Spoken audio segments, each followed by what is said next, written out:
Vamos allá a la palabra del Señor. Vamos a estar considerando varios pasajes bíblicos. Esto es una exposición temática acerca de esta serie que hemos comenzado acerca del evangelismo, compartiendo el evangelio a otros. Evangelismo, compartiendo el evangelio a otros. Yo quiero orar, hermanos, antes de comenzar esta exposición, para que Dios sea obrando en nuestras vidas. A lo mejor algunas de las cosas que mencionemos hoy ya usted las ha escuchado, porque es un tema que hacemos mucho énfasis a través de todo el año, pero siempre, hermano, la palabra del Señor tiene algo que enseñarnos acerca del evangelio. Así que oremos y presentemos nuestras vidas, presente su vida delante del Señor, para que el Señor le ayude a que usted pueda concentrar su mente y sus pensamientos en la palabra del Señor. Nosotros, es mi deseo que usted no venga aquí simplemente para cumplir con una rutina, sino que usted venga porque usted realmente tiene un deseo en su corazón de que Dios hable a su vida. Oremos. Padre, venimos delante de tu presencia en esta hermosa tarde que tú nos has dado para nuevamente poder compartir algo de tu palabra con este grupo de hermanos y hermanas en la fe que tú has redimido, Señor. Te pedimos que tu palabra, cual poderosa, sea hablando a nuestras vidas, sea quebrantando nuestros corazones, que tú seas ministrando a las necesidades que hay en medio de tu pueblo, que el evangelio pueda ser proclamado y que tu nombre sea exaltado a través de la exposición de tu palabra, Señor. Como instrumento en tus manos, Señor, reconozco mis limitaciones, mis debilidades, mis fallas, mis flaquezas. Te pido que tú me ayudes, Señor, que tu gracia esté conmigo para que tu verdad pueda correr por medio de mi boca y que tú seas obrando en los corazones. Todo esto te lo pedimos en el nombre de Jesús. Amén y amén. Hoy vamos a estar hablando acerca de una explicación del evangelio. Ese es el tema que vamos a estar desarrollando hoy. Una explicación de lo que es el evangelio. ¿Y por qué yo vuelvo nuevamente a traer una exposición acerca del evangelio? Por varias razones. Uno, hermanos, como pastor, cuando va pasando el tiempo y uno va conociendo, ¿verdad?, a los hermanos y a las hermanas que Dios va salvando, uno se comienza a dar cuenta que definitivamente Dios ha hecho una obra de salvación en la vida de muchos. Y por eso uno se alegra como pastor, porque uno ve el fruto, ¿verdad?, del trabajo que se está haciendo.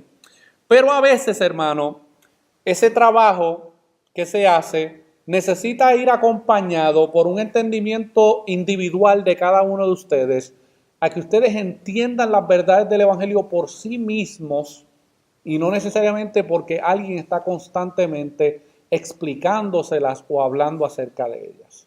Tiene que llegar un momento en su vida como creyente que usted pueda ver las verdades del evangelio en la escritura, entonces poder comunicar esas verdades, número uno, a usted y a otros que están a su alrededor. Y en mi interacción a veces con los hermanos de aquí de la iglesia y con personas que uno tiene contacto fuera de la iglesia local, uno siempre se da cuenta que siguen habiendo áreas en el entendimiento de las personas incorrectas o deficientes acerca de lo que el evangelio es. Y yo quiero en esta tarde, basado en esta serie del evangelismo, poder dar una explicación bíblica de lo que es el evangelio y poder repasar algunas de las cosas que hemos hecho en las últimas dos exposiciones. La semana pasada nosotros hablamos acerca de qué no es el evangelismo. Y dimos una lista de descripciones, ¿verdad?, que definen lo que la gente piensa que es el evangelismo, pero no lo es. Hay mucho activismo y muchas cosas que se hacen, pero están carentes del contenido bíblico del evangelio que puede transformar a una persona. Y vimos también qué es el evangelismo. Y el evangelismo es la evangelización es enseñar, anunciar, proclamar, predicar el evangelio. ¿Y cuál es el evangelio? El mensaje de Dios que nos lleva a la salvación. ¿Con qué objetivo? ¿Cuál es el propósito? El objetivo es la esperanza, el deseo, la meta de persuadir, de convencer y de convertir, hermanos. Por eso es que nosotros predicamos el evangelio. Porque tenemos una meta, hermanos. Nosotros reconocemos que a través de la predicación del evangelio es que Dios salva a las personas. No es a través de ningún otro método, hermano. Es a través de la predicación del Evangelio que Dios salva a las personas. No importa en qué momento de oscuridad o de tinieblas ellos se encuentren, es a través de la predicación del Evangelio que Dios salva a las personas. Yo quiero que contestemos esta pregunta de qué es el Evangelio. Porque a veces yo le pregunto a las personas, a veces así, casualmente, podemos estar hablando de otra cosa y de momento irrumpo y le digo, oye, ¿qué es el Evangelio? Y me sorprendo, hermano. Hay veces que me dan contestaciones bíblicas, pero hay veces que me dan contestaciones que uno se queda rascando la cabeza. Y uno dirá, bueno, pues yo veo frutos en la vida de esa persona de salvación, pero ¿qué está pasando que no hay un entendimiento? Si usted no puede comunicar lo que usted cree, es muy posible de que usted no entienda lo que usted está creyendo. Eso es parte, hermano, del proceso de enseñanza. ¿Cómo usted sabe que usted aprendió algo? Cuando usted se lo puede enseñar a otros. Eso no es lo que pasa en nuestras escuelas cuando enviamos a nuestros niños. Enviamos a nuestros niños para que le enseñen algo, pero ¿cómo nosotros sabemos cuando ellos saben y entienden la materia que se les está dando? Bueno, porque le dan un examen.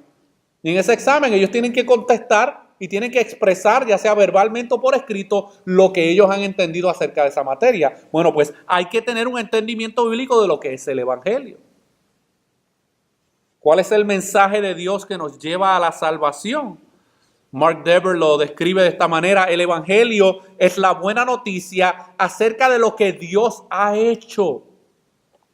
Esto es sumamente importante, mis hermanos. El Evangelio no se trata de lo que yo hago, se trata de lo que Dios ha hecho. ¿Para qué? Para salvar a los pecadores. ¿Cómo? Mediante la muerte y la resurrección de Cristo. Ese es el medio que Dios utiliza para salvar a las personas, hermanos. Si no hay muerte y no hay resurrección de Cristo, no hay mensaje del Evangelio. Max Stiles lo define de esta manera: el Evangelio es el gozoso mensaje de Dios que nos lleva a la salvación.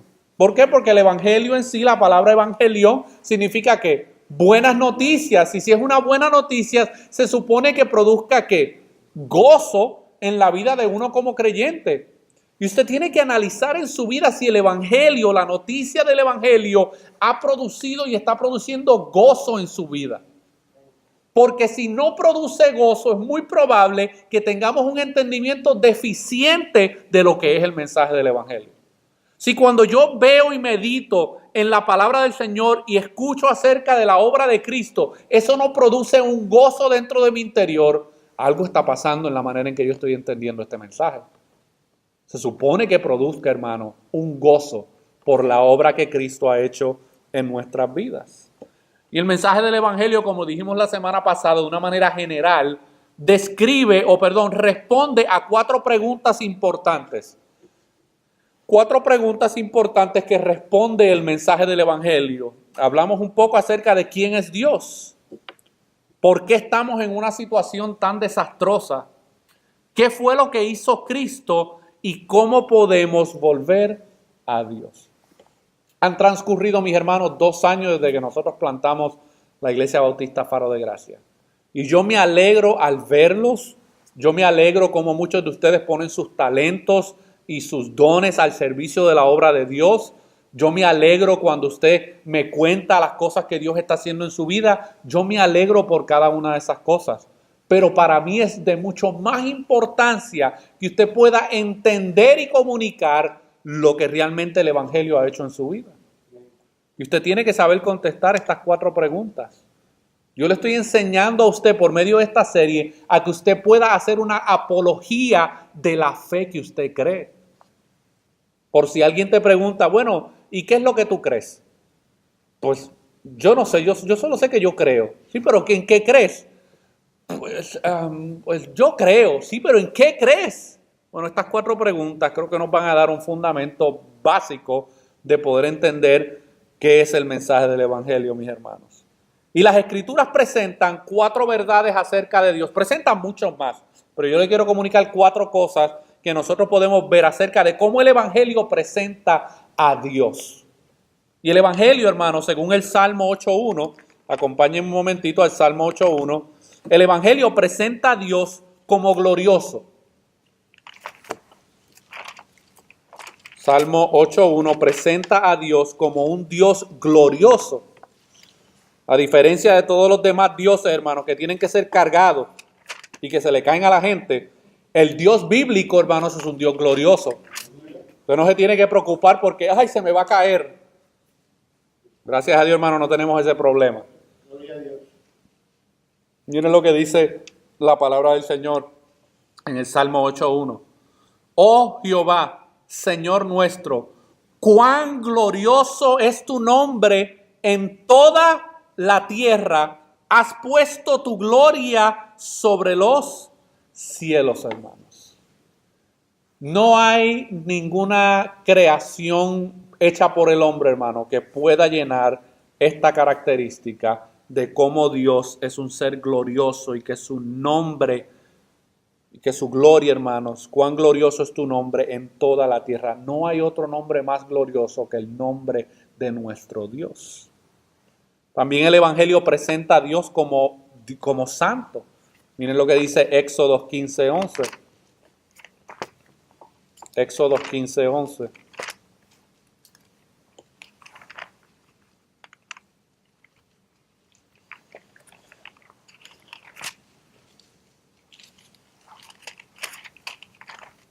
Dice así la palabra del Señor en Éxodo 15:11. Dice, ¿quién como tú, oh Jehová, entre los dioses? Y si se fija, esa palabra dioses está ¿qué? En minúscula, hermano. ¿Ok? ¿Quién como tú, oh Jehová, entre los dioses? No es que hay otros dioses, es que la gente se fabrica dioses. ¿Quién como tú, magnífico en santidad? Terrible en maravillosas hazañas, hacedor de prodigios, hermanos. No hay Dios tan santo como el Dios del Evangelio, hermanos. Pero también las Escrituras, hermanos, presentan a Dios como creador. Miren lo que dice Colosenses capítulo 1, versículo 16. Colosenses capítulo 1, versículo 16. Y luego que cubramos estos 4 puntos, hermanos, vamos a ver cómo estos 4 aspectos de Dios se manifiestan en nuestra vida como creyentes. Colosenses capítulo 1, versículo 16. Dice, porque en Él fueron creadas todas las cosas, las que hay en los cielos y las que hay en la tierra, visibles e invisibles, sean tronos, sean dominios, sean principados, sean potestades. Todo fue creado por medio de Él y para Él. Así que el Evangelio y el mensaje del Evangelio parte de la premisa que Dios es el Dios creador de todas las cosas. Pero también las Escrituras, hermanos, presentan que el Evangelio presenta a Dios como justo. Miren lo que dice Romanos 1:17. Romanos 1:17.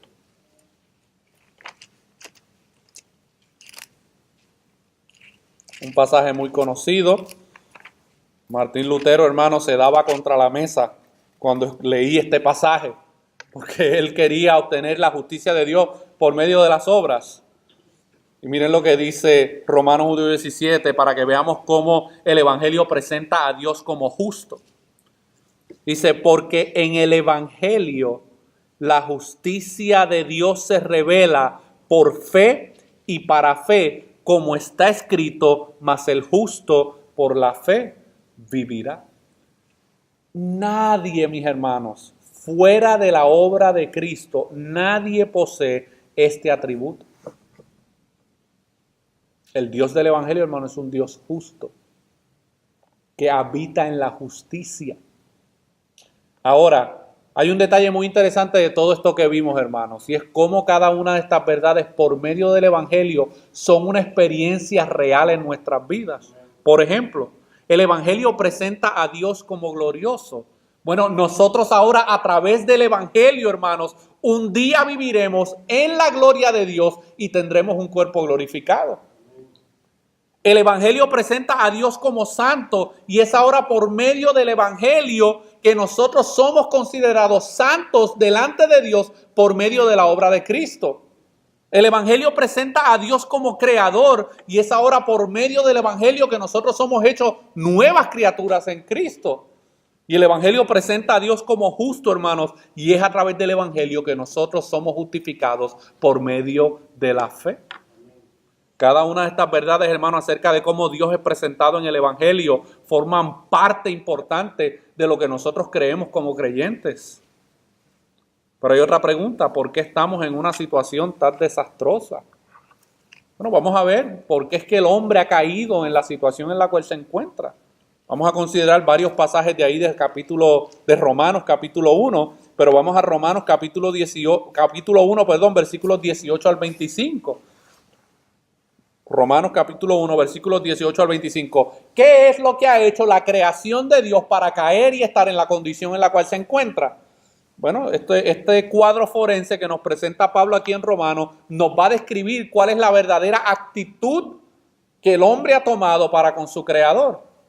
Dice Romanos 1:18, porque la ira de Dios se revela desde el cielo contra toda impiedad e injusticia de los hombres que detienen con injusticia la verdad. Porque lo que de Dios se conoce le es manifiesto, pues Dios se lo manifestó. Porque las cosas invisibles de Él, su eterno poder y deidad, se hacen claramente visibles desde la creación del mundo, siendo entendidas por medio de las cosas hechas, de modo que no tienen excusa, hermanos. Dios se ha revelado de una manera visible a través de su creación. ¿Y qué es lo que hace el ser humano? Rechaza esa revelación de Dios a través de su creación. Y por eso tenemos por ahí un porcentaje de seres humanos que quieren negar la existencia de Dios. Versículo 21. Miren lo que Dios dice acerca de todos los hombres, hermanos. Aún aquellos que se aferran en que yo no creo en Dios. Miren lo que dice el versículo 21. Pues habiendo conocido a Dios. ¿Cómo conocieron a Dios? Bueno, porque la creación da testimonio de que hay un Dios creador de todas las cosas. Pues habiendo conocido a Dios, no le glorificaron como a Dios ni le dieron gracias, sino que se envanecieron en sus razonamientos y su necio corazón fue entenebrecido. Profesando ser sabios, porque si hay un grupo que se hace creer y se hace decir muy sabio, son aquellos que niegan la existencia, hermano, de un creador de todas las cosas. Ellos piensan que la manera en que ellos interpretan la vida es la manera más elevada del pensar. Y Dios les está diciendo, profesando ser sabios, se hicieron necios y cambiaron la gloria del Dios incorruptible en semejanza de imagen de hombre corruptible, de aves, de cuadrúpedos y de reptiles, por lo cual también Dios los entregó a la inmundicia en las concupiscencias de sus corazones, de modo que deshonraron entre sí sus propios cuerpos, ya que cambiaron la verdad de Dios por la mentira, honrando y dando culto a las criaturas antes que al Creador, el cual es bendito por los siglos. Amén, mis hermanos. ¿Por qué es que el hombre se encuentra en la situación en la que se encuentra, hermano? Simplemente porque el hombre ha rechazado la revelación general que Dios le ha dado a todos los seres humanos, no importa en dónde se encuentren. Pueden estar metidos, hermano, en una jungla allá en uno de nuestros países escondidos, hermano. Eso no los va a justificar y no pueden excusarse delante de Dios y decir, no, pues que a mí nunca nadie me predicó el Evangelio. No, porque es que la creación testifica acerca del Evangelio.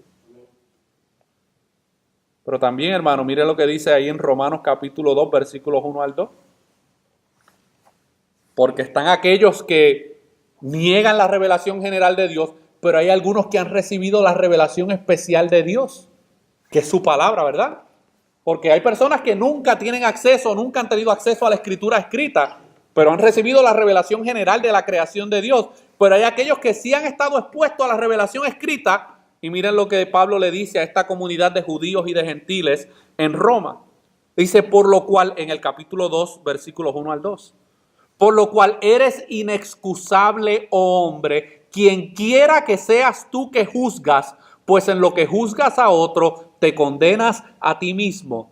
Porque tú que juzgas haces lo mismo. Mas sabemos que el juicio de Dios contra los que practican tales cosas es según verdad, hermanos. El judío juzgaba al gentil por no haber recibido la revelación especial de Dios, ¿verdad? Porque el gentil no tenía conocimiento de la palabra de Dios del Antiguo Testamento, solamente tenía conocimiento de lo que podía ver en la creación. Pero el judío sí tenía la revelación escrita, hermanos, el Antiguo Testamento, y el judío juzgaba al gentil por las cosas que hacía. Y Pablo le está diciendo, espérate, tranquilo, porque es que tú que juzgas a los gentiles, tú también haces lo mismo. No, yo nunca me he inclinado ante una imagen, podía decir un judío en esta época, sí, pero has hecho de las ceremonias y de los ritos un ídolo. Y has puesto tu confianza en esas ceremonias y en esos ritos en vez de en el Dios que te dio esas ceremonias y te dio esos ritos para poder acercarte a Él. Así que el hombre, hermano, ha rechazado la revelación general de Dios y también ha rechazado la revelación especial de Dios. Miren lo que dice allí en el capítulo 2 también, versículos 9 al 12. Un pasaje que lo hemos leído, el capítulo 3, versículos 9 al 12, que describe la condición de todos los seres humanos, no importa en qué lugar del mundo se encuentren. Romanos, está en el Nuevo Testamento, el libro de Romanos, capítulo 3, versículos 10 al 12. Dice, como está escrito, versículo 10, como está escrito, no hay justo, ni aun un uno, no hay quien entienda, no hay quien busque a Dios. Todos se desviaron, a una se hicieron inútiles. No hay quien haga lo bueno, no hay ni siquiera uno, mis hermanos.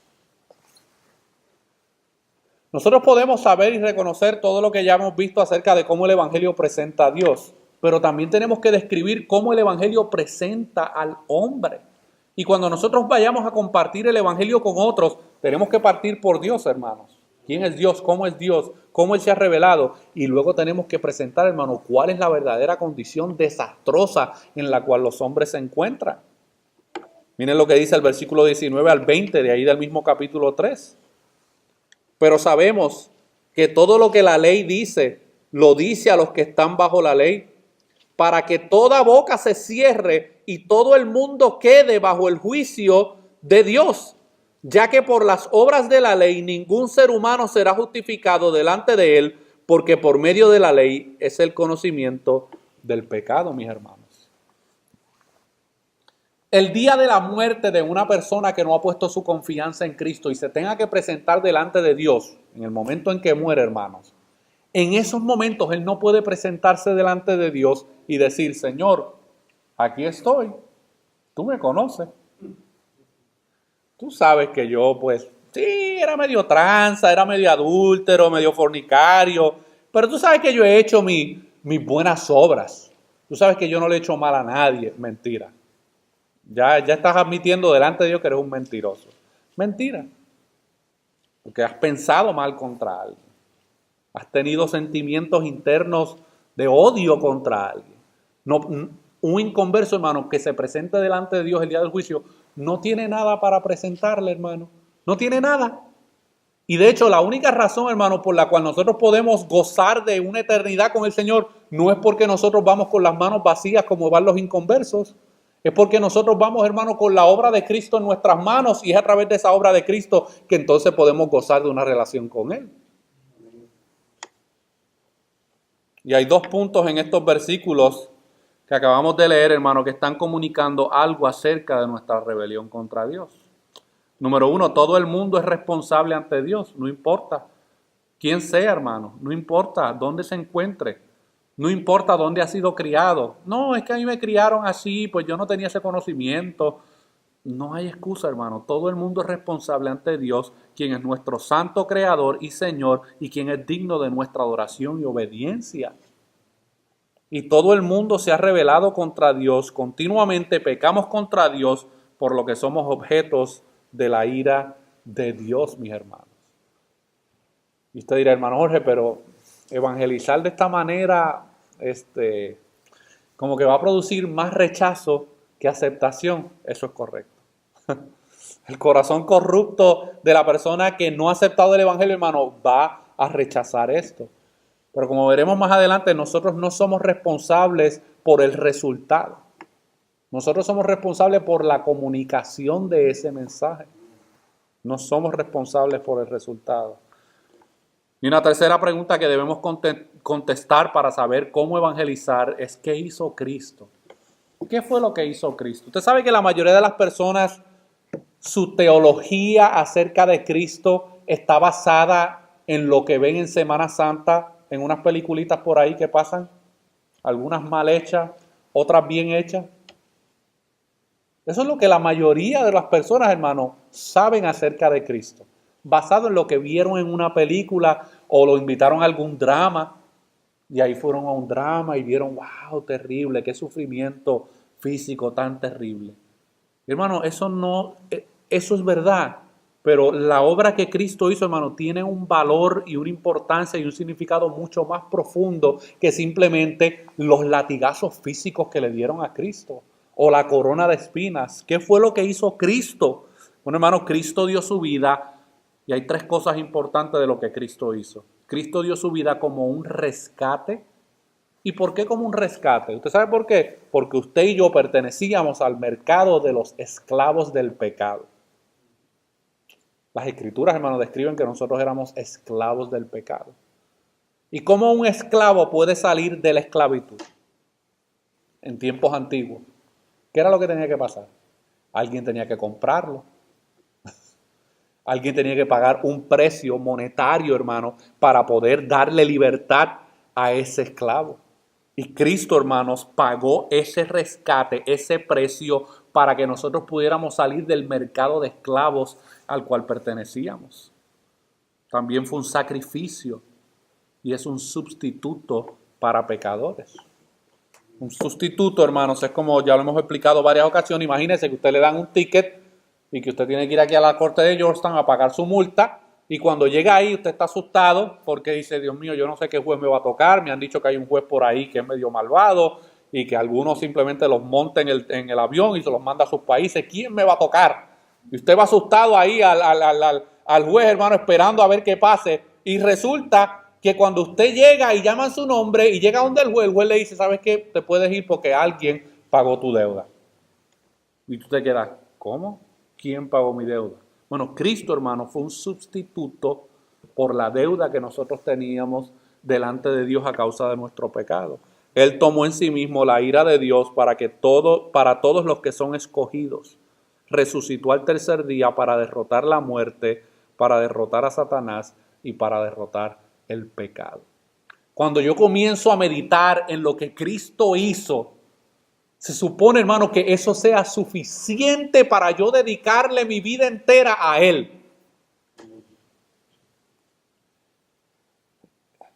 Sí, hermano, si lo que Cristo hizo por ti y por mí no es suficiente para ti, para tú poder vivir a pesar de las luchas contra el pecado, a pesar de las luchas contra la carne, a pesar de los problemas de la vida, si lo que Cristo hizo por ti no es suficiente para tú dedicarle tu vida de obediencia a Él, te voy a dar un consejo.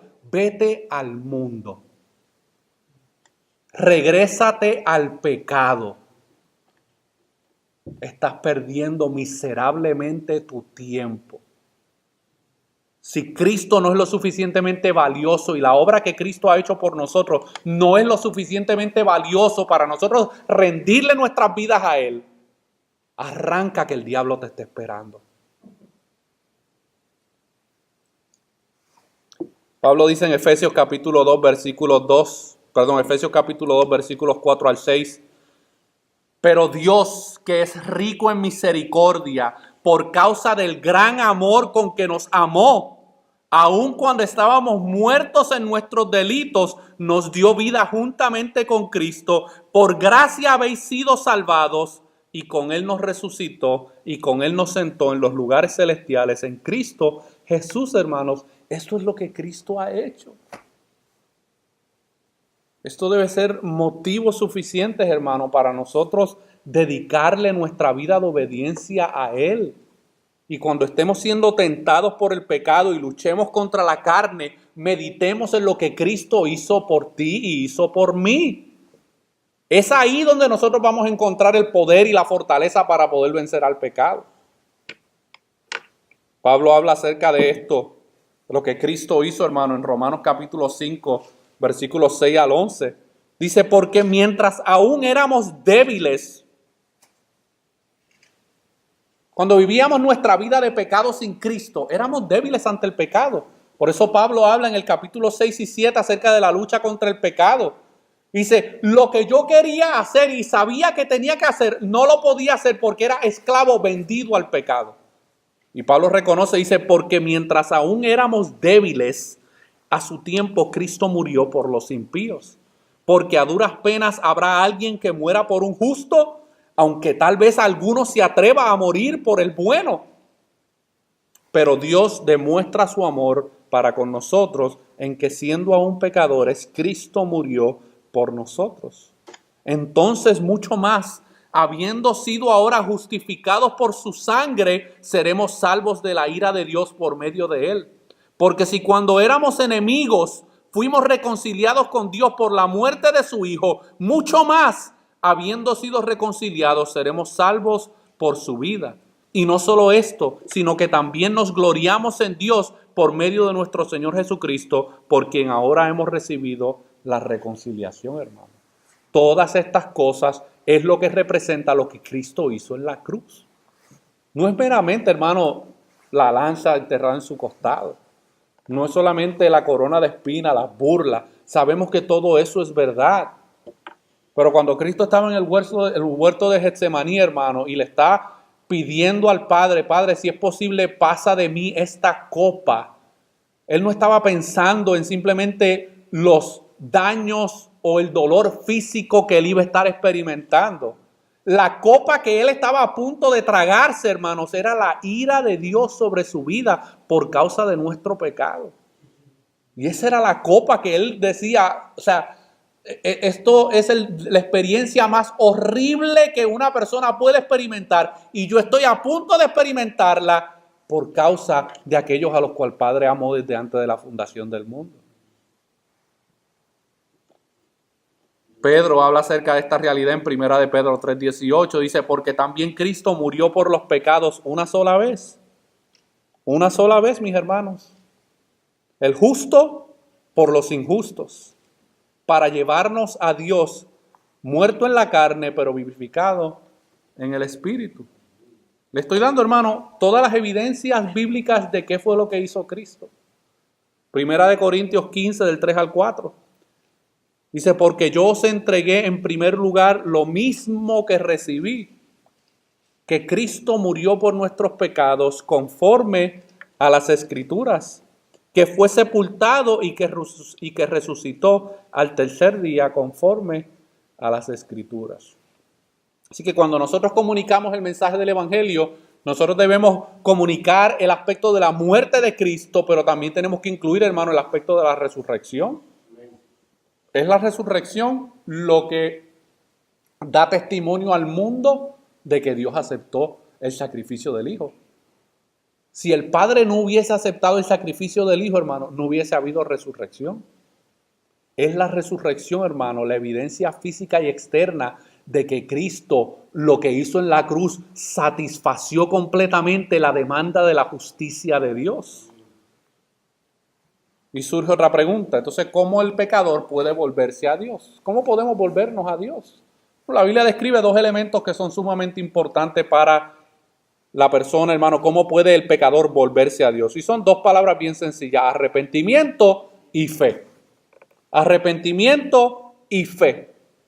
La semana pasada hablamos de estos dos pasajes, Marcos 1:15, hablando del testimonio público de Cristo cuando comenzó su ministerio como predicador público. Y miren su primer mensaje, el tiempo se ha cumplido y el reino de Dios se ha acercado, arrepentíos y creed en el Evangelio. Jesús no comenzó, tengo una nueva palabra profética para ustedes, o aquí tengo un rema nuevo que el Señor me ha dado. No, el tiempo se ha cumplido, el reino de Dios se ha acercado, arrepentíos y creed en el Evangelio. Y este mismo patrón, hermano, fue el que los apóstoles siguieron. Mire lo que dice Hechos 20:21. Testificando solemnemente, tanto a judíos como a griegos, del arrepentimiento para con Dios y de la fe en nuestro Señor Jesucristo, hermano. El acto de la evangelización debe ser un acto solemne, mis hermanos. Y yo no estoy hablando, cuando me refiero a la solemnidad, no me estoy diciendo que usted tiene que poner la cara más triste que usted pueda. No estoy hablando de ese tipo de solemnidad. Me estoy hablando de que usted entiende la gravedad del mensaje que usted está comunicando y que esto no es un chiste. Nosotros no te estamos ofreciendo una mejor vida ahora. No le estamos ofreciendo a los pecadores para que puedan alcanzar todas sus metas y todos sus sueños. Les estamos advirtiendo solemnemente que si no se arrepienten y creen en el mensaje del Evangelio, la condenación eterna les espera. Y yo le voy a decir algo. Hay muchos cristianos que pueden decir con su boca que creen en estas cosas, pero no creen en ellas de verdad. El infierno aparentemente aplica solamente a ellos, pero no aplica a los demás. No, hay una verdad bíblica, hermanos. El que no cree en el mensaje del Evangelio es la condenación eterna a lo que le espera. Y eso es una verdad bíblica. Así usted la quiera suprimir y decir, no, yo no quiero creer que hay un infierno, yo no quiero creer que Dios va a castigar a los pecadores eternamente. Yo prefiero no pensar en eso, yo prefiero pensar en la gloria, en que todos vamos a estar caminando así, volando por las nubes. Siga negando esta realidad, siga. Y hay muchos cristianos, hermanos, y muchos cristianoides sentados en bancas como esta que piensan que estas realidades son un jueguito. Y que piensan que Cristo como que se equivocó o que a lo mejor no le estaba diciendo tan en serio. No, hermanos, Cristo y los apóstoles fueron muy claros en este aspecto de la vida eterna y de la condenación eterna. Pero en este elemento del arrepentimiento y la fe nosotros tenemos que preguntar, ¿qué significa fe? La semana pasada nosotros dijimos que todo el mundo o la mayoría de las personas afirman tener ¿qué? Fe, ¿verdad? No, yo soy una persona de fe. Yo tengo fe en Dios. Ellos no tienen fe en Dios. Ellos tienen fe en lo que ellos creen que Dios puede hacer por ellos. Pero ellos no tienen fe en Dios. ¿Qué es fe, hermanos? Escuche bien. La fe es dependencia y plena confianza en el poder y la persona de Jesucristo. Fe es volverse a Jesús y depender de Él para salvación. Hay personas, hermanos, que dicen, no, yo tengo fe en que yo voy a salir hacia adelante. Y yo tengo fe que nosotros vamos a abrir este negocio y este negocio va a echar hacia adelante y va a prosperar. Y yo tengo fe en que esto es lo que va a pasar. Sí, pero la manera en que lograron el negocio y la manera en que operan el negocio va en contra de la ley moral de Dios. Porque hacen tranza, roban por aquí, engañan por allá, mienten por aquí, mienten por allá. Y luego tienen el descaro de decir, no, es que yo tengo fe que esto va a echar hacia adelante. Tú tienes fe en las tranzas que tú haces, pero tú no tienes fe en Dios. Y como ese le puedo dar muchos ejemplos, hermano, de las personas que afirman tener fe en Dios, pero la verdadera fe bíblica es una fe que depende plena confianza en el poder y la persona de Jesucristo, hermanos. En el poder y la persona de Jesucristo. Y la naturaleza de la fe nosotros la podemos ver en este pasaje que se encuentra ahí en Romanos capítulo 4, versículos 18 al 21. El mismo capítulo del mismo libro de Romanos nos ofrece la naturaleza de la fe en acción. Y nos va a dar el relato de Abraham, ¿verdad? La promesa que Dios le hizo a Abraham y cómo Abraham manifestó su fe y la fe que él tenía en Dios y en el poder de Dios hasta el final. Miren lo que dice Romanos capítulo 4, versículos 18 al 21. Hablando de Abraham, dice, él creyó en esperanza contra esperanza para llegar a ser padre de muchas gentes conforme a lo que se le había dicho. Así será tu descendencia. Si usted va a Génesis capítulo 12 al 15, usted va a ver el relato de cómo Dios le dijo a Abraham, sal de tu tierra y de tu parentela y de ti serán benditas todas las naciones de la tierra. Y yo te voy a dar un hijo y de ese hijo saldrá una descendencia muy grande como las estrellas del mar. ¿Se acuerdan de esa promesa que Dios le hizo a Abraham? Abraham recibió la promesa que Dios le dio, hermano, y creyó en ella en esperanza contra esperanza. ¿Por qué? Porque Dios le dice, te voy a dar un hijo. ¿Y cuál era el problema de la mujer de Abraham? Que era estéril, que no podía dar hijo. Y Abraham, cuando se lo contó a Sara, ¿tú sabes qué fue lo que hizo Sara? Se rió. ¡Ja, ja, ja, ja! Sí, ajá. Yeah, right. Sí, ok, este viejo loco. Y Abraham creyó, hermanos. Y Dios hizo el milagro. Y Sara quedó embarazada. Versículo 19. y no se debilitó en la fe al considerar su cuerpo que ya estaba como muerto, hermano, siendo casi de 100 años. Tenía casi 100 años, hermano Abraham, cuando yo le dije, te voy a dar un hijo. Llega a los 50 y ya no queremos otro. Y a los 100 me está diciendo Dios que me va a dar uno. O a la esterilidad de la matriz de Sara. Tampoco dudó por incredulidad de la promesa de Dios, sino que se fortaleció en fe, dando gloria a Dios, plenamente convencido de que era también poderoso para hacer todo lo que había prometido. Y aunque no está aquí en esto que yo escribí, hermano, pero la verdadera fe bíblica produce obediencia. Dios le dio una promesa a Abraham de que le iba a dar un hijo. Dios le dio el hijo. Y en el relato de Génesis nosotros podemos ver que Dios le dijo a Abraham, sacrifícame a ese tu hijo.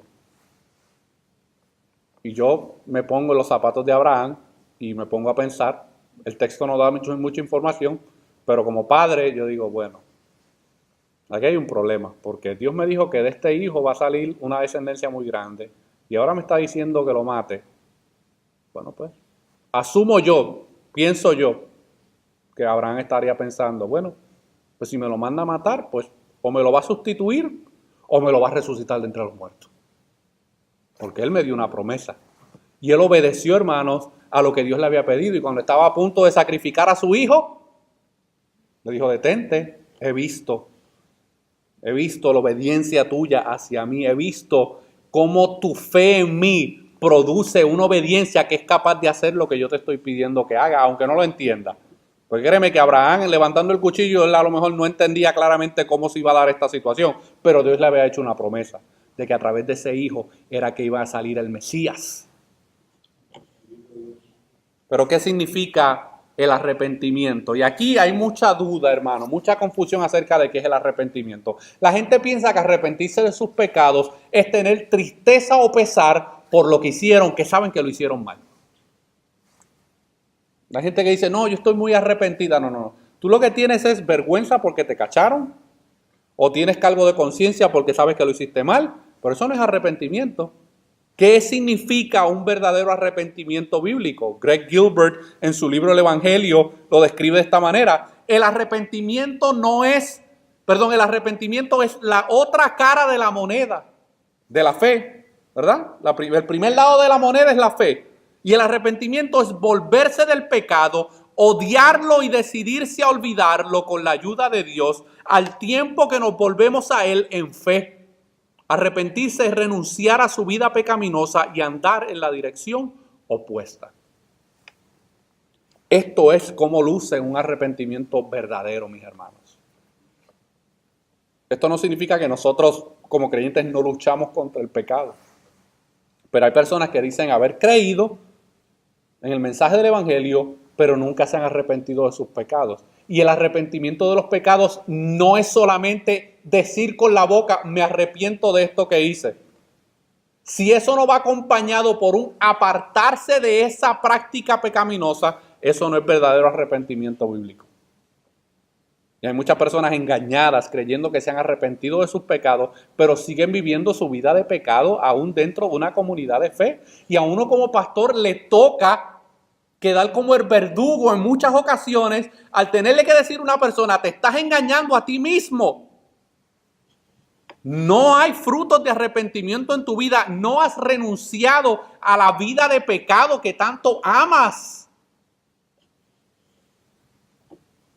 Lucas capítulo 5, versículo 32 habla de cómo luce el verdadero arrepentimiento. Lucas 5:32 dice, no he venido a llamar a justos, sino a pecadores al arrepentimiento. El arrepentimiento forma parte indispensable del mensaje del evangelismo y del evangelio que nosotros le proclamamos a otros.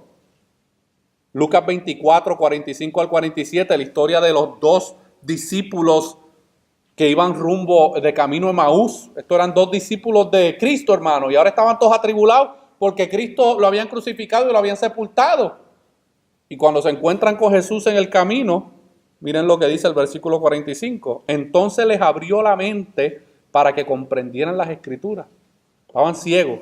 discípulos, pero estaban medios nublados, no podían entender qué era lo que estaba pasando. Y les dijo, así está escrito, que el Cristo padeciera y resucitara de entre los muertos al tercer día, y que en su nombre se predicaría el arrepentimiento para el perdón de los pecados a todas las naciones, comenzando desde Jerusalén. Así que cuando nosotros compartamos el mensaje del Evangelio y evangelicemos a otros, nosotros tenemos que comenzar por quién es Dios. Debemos luego, hermano, describir cuál es la verdadera condición del hombre. Y pídele a Dios que te dé valentía y el valor para tú poder, con mucho respeto y amablemente, pero mostrarle a las personas bíblicamente cuál es la condición de pecado en la cual se encuentran y cuáles son las consecuencias de ellos estar en esa condición. Luego tenemos que pasar a mostrarles cuál es la obra que Cristo ha hecho. Pero eso no se puede quedar ahí. Tiene que haber una respuesta por parte del hombre. Y es ahí donde entonces Dios llama al hombre a que se arrepienta de sus pecados y crea en el mensaje del Evangelio. Y arrepentirse de sus pecados y creer en el Evangelio, hermano, no es pasar al frente, repetir una oración de 3 minutos y ya. Algunos de ustedes y yo también hicimos eso muchas veces. ¿Y usted sabe por qué volvíamos de cabeza al mundo? Porque realmente no nos habíamos arrepentido ni habíamos creído verdaderamente. Era simplemente la emoción del momento. Miren lo que dice 2 de Corintios capítulo 7 versículo 10. Hablando acerca de la diferencia entre el verdadero arrepentimiento y el falso arrepentimiento. Dice, porque la tristeza que es conforme a la voluntad de Dios produce un arrepentimiento que conduce a la salvación. Sin dejar pesar, pero la tristeza del mundo produce muerte. Por eso el verdadero arrepentimiento, hermano, el verdadero arrepentimiento acerca a las personas a Dios y las aleja del pecado. El falso arrepentimiento, la persona dice, pues sé que lo hice mal, sé que pequé, sé que esto no está bien, pero aún así continúa viviendo su vida de pecado. Y muchos callan esa conciencia por medio del alcohol, por medio de las drogas, por medio de la lujuria, por medio de la lascivia, por medio de tantas otras cosas, ahogan esa verdad que está ahí carcomiendo sus mentes y diciéndoles, estás pecando contra el Dios creador de todas las cosas. Segunda de Pedro capítulo 3 versículo 9, Pedro hablándole a los creyentes y hablándole acerca de este aspecto del arrepentimiento, dice, el Señor no se tarda en cumplir su promesa, según algunos entienden la tardanza. Cuando Pedro le escribe esto a esta comunidad de fe, había un sinnúmero de creyentes que estaban dudando de la promesa que Cristo había hecho de que Él vendría otra vez. Y Pedro les tiene que decir, no, espérate, aguántense. No es que Dios se ha olvidado de su promesa, aunque yo sé que hay algunos de ustedes que la tienen por tardanza y ya están hasta dudando si realmente Cristo viene. Pero miren lo que dice el versículo, sino que es paciente ¿para quién? Para con vosotros. Pedro no le está hablando a los incrédulos, le está diciendo, sino que Dios es paciente para con vosotros, no queriendo que nadie perezca, sino que todos vengan al arrepentimiento. ¿Quiénes son esos todos? Los mismos que son vosotros. ¿Verdad? No voy a entrar ahora mismo en todos los detalles de la doctrina de la elección, hermano, pero sabemos, hermano, que todos aquellos a los cuales Dios ha escogido desde antes de la fundación del mundo, Dios los va a traer a Él. Y Dios ha hecho una promesa, hermano, de que todos los que Él ha muerto, por todos aquellos a los cuales Cristo murió, ellos van a venir al arrepentimiento. Dios los va a traer, pero ¿cómo Dios los trae? Por medio de la predicación del Evangelio, mis hermanos. Por medio de la evangelización es que Dios trae a aquellos que Él ha escogido desde antes de la fundación del mundo. Si usted ha creído en Cristo, Dios ha hecho eso en su vida. En tu vida Dios te ha traído al arrepentimiento y Él ha sido paciente y nos dejó vivir años y años de pecado y de rebelión. Pero llegó el momento donde en el plan de Dios Él extendió su mano y te trajo hacia Cristo. Y te dio la fe y el arrepentimiento para que tú pudieras ahora venir a Él y confiar en la obra de Cristo en la cruz. Y yo quiero concluir, hermano, con unas palabras que J.I. Packer, en el libro que yo les recomendé hace unas semanas atrás, dice acerca de este aspecto del evangelismo. Porque muchas personas, hermanos, se van a dos vertientes, como les dije. O se van completamente a la soberanía de Dios y dicen, bueno, pues como Dios es soberano, y Él ya tiene a los que Él va a salvar desde antes de la fundación del mundo, pues allá Él, que se resuelva.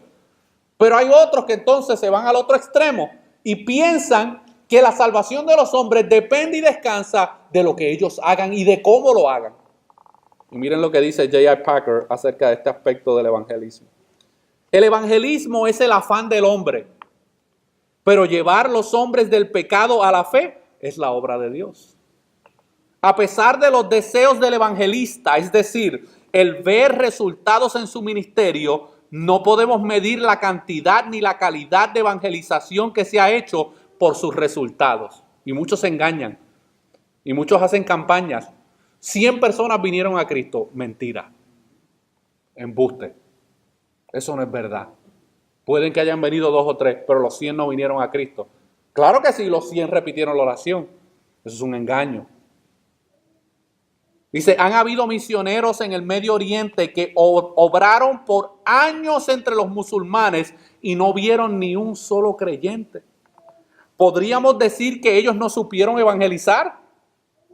Ha habido también creyentes evangélicos que decidieron aceptar a Cristo después de oír predicadores que no eran evangélicos y mucho menos bíblicos. ¿Podríamos entonces decir que estos predicadores sí supieron evangelizar, así como nosotros medimos los resultados? La respuesta en ambos casos es no. Los resultados de la predicación no dependen de la astucia y las intenciones del hombre, sino dependen de la voluntad del Dios Todopoderoso. Esto no quiere decir que no debemos buscar fruto en nuestra obra evangelística, sino que cuando no vemos fruto, debemos arrodillarnos y buscar la razón con Dios. Y aquí es cuando muchos dicen, bueno, pues este método no nos funcionó. Pues vamos a inventarnos otro método. Si el payaso que trajimos para atraer a la gente no nos funcionó, pues vamos a buscar otro método. Vamos entonces a traer pistolitas de agua y vamos entonces a mojar a la gente y así atraerlos al servicio para que entonces vengan a la fe en Cristo. Y pasan de una estrategia a otra. Y de una estrategia a otra. Y darles comida no nos funcionó, pues vamos a inventarnos otra cosa. Vamos a ponerle maquinitas aquí afuera para que den vueltas y brinquen. Eso no nos funcionó, vamos a tratar otra cosa. Y siguen de método en método en método, hermanos. Y el contenido del mensaje del evangelio está totalmente ausente de todo lo que están haciendo. Y esto pasa, hermano, en todo tipo de organización. Esto no es un asunto de cierto grupo en específico. Yo me he calentado, hermano, también con muchos de mis pastores y hermanos bautistas por querer usar métodos y ponen su confianza en los métodos. Sencillamente no podemos definir el evangelismo en términos de sus resultados. ¿Cómo podemos definir el evangelismo? La respuesta del Nuevo Testamento es muy simple. El evangelismo es predicar el evangelio. Es una obra de comunicación en la cual el creyente pregona las buenas nuevas que nuestro Padre misericordioso nos enseñó. Cualquier persona que anuncie el evangelio, ya sea en una reunión grande o en una reunión pequeña, desde el púlpito, desde la esquina o desde la cocina, está evangelizando. Usted no necesita este púlpito de madera para decir, no, esta es la única manera en que yo puedo evangelizar. No, no importa dónde nos encontremos. Si estamos comunicando el mensaje del evangelio, estamos evangelizando, mis hermanos. El clímax del mensaje es que el Creador haya llamado a los pecadores a poner su fe en el Salvador Cristo Jesús para que puedan tener vida eterna. Así que al proclamar el evangelio hay que ofrecer la salvación y aquel que no quiere traer creyentes a los pies de Cristo no está evangelizando. Pero la medida del evangelismo nunca debe ser su resultado, sino debe ser la fidelidad con que se predica la palabra, hermanos. Esto es un balance bíblico entre la soberanía de Dios en la salvación y la responsabilidad que nosotros tenemos a compartir el mensaje del evangelio.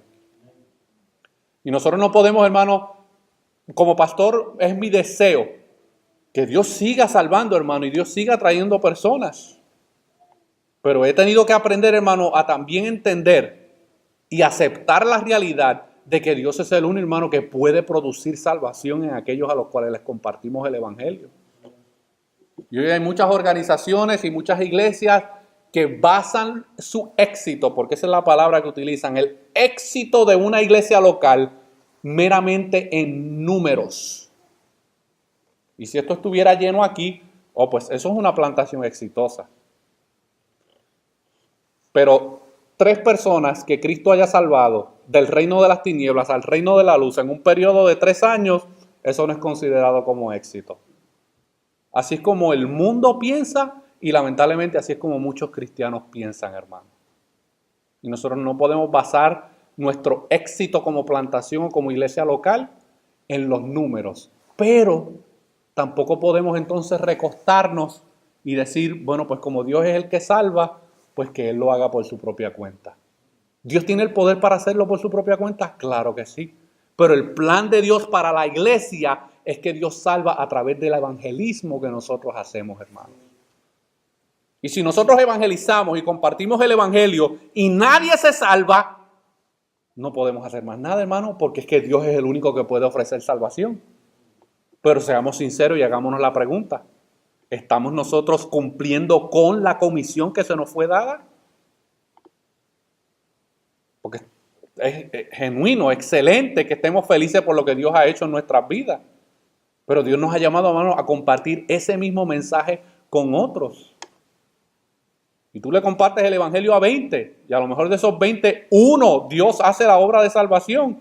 Bueno, es uno menos, hermano, que iba rumbo a la condenación y que ahora ha sido salvado por medio del mensaje del evangelio. No pongas tu confianza en que no, que yo necesito entender todas las religiones del mundo para poder compartirle el evangelio a la gente porque necesito saber qué les voy a contestar. Eso no es verdad.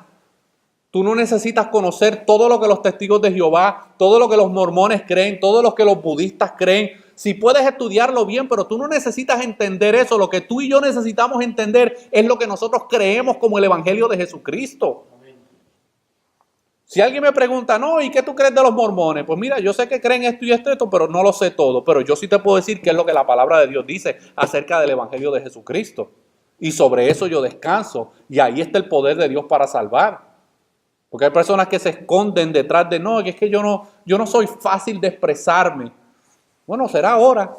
Porque cuando vivías una vida de mundo te expresabas muy bien. Cuando vivías en el pecado, no te pesaba la boca ni la lengua. Pero ahora en Cristo, ¿qué pasó? Se nos fue. Nosotros debemos comprender estas verdades, hermanos, para poder ser eficaces en nuestra comunicación del evangelio, no en los resultados. Oremos. Padre, te damos gloria y honra, Señor, por tu palabra.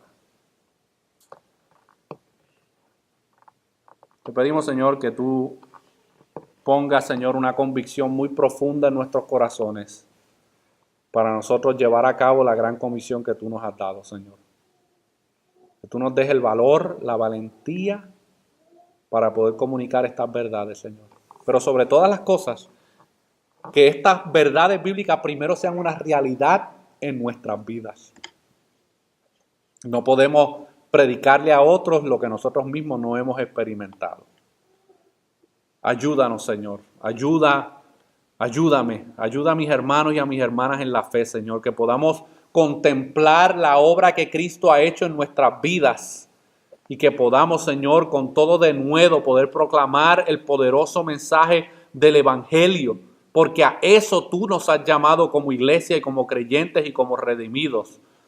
Y descansaremos, Señor, en que tú eres todopoderoso para obrar salvación en aquellos, Señor, a los cuales tú vas a traer hacia ti, Señor. Que nosotros podamos ser una comunidad, un instrumento útil en tus manos, Señor.